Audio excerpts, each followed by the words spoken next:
My first introduction to the Bullitt Reservation was in mid-July when I ventured out on a walk with my good friend Tom Gagnon. He took a crew of us nature nerds to look at butterflies and bobolinks. If there's one guy you want when you go out looking for butterflies, it's Tom. He is an amazing butterflyer. No, not the swimmer, the naturalist. He is 100% nature nerd. What I wanted everyone to see was the Baltimore checker spots, but it was a little chilly when we first arrived here, so we're only seeing wood nymphs right now. Look at the blue in the black dots. So beautiful. Some pearl crescents.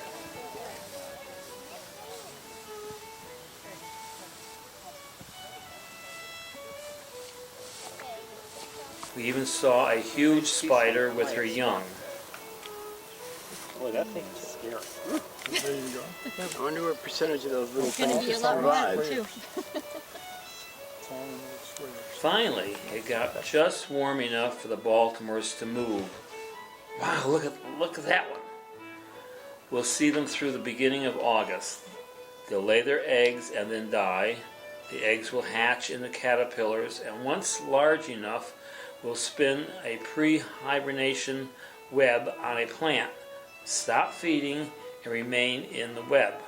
Several months later, they leave this web and enter the litter, dead grass and leaves on the ground, where they spend the winter.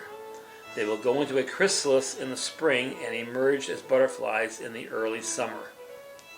Isn't the coloring spectacular? The orange, blacks, and whites.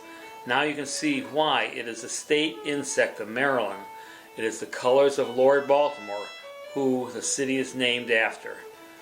You can see how the antennae are segmented and have what's called a club on the end. All butterflies have that club where moths do not.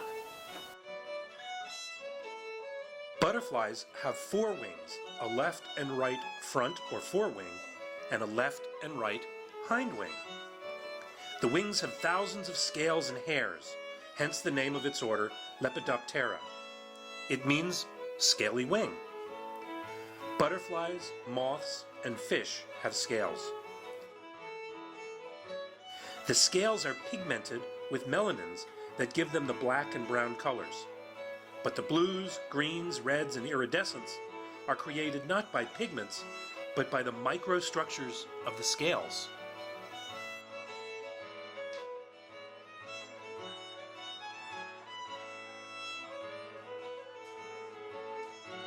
Often the scales have ultraviolet patterns that can only be seen by the compound eyes of other butterflies.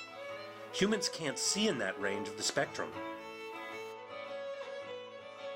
Some scales on the forewing of male butterflies are scent scales that release pheromones to attract the females.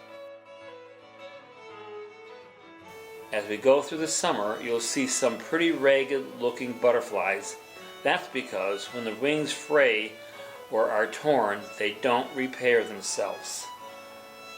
But for now, the butterflies are intact and their colors are spectacular. Just look at this Baltimore.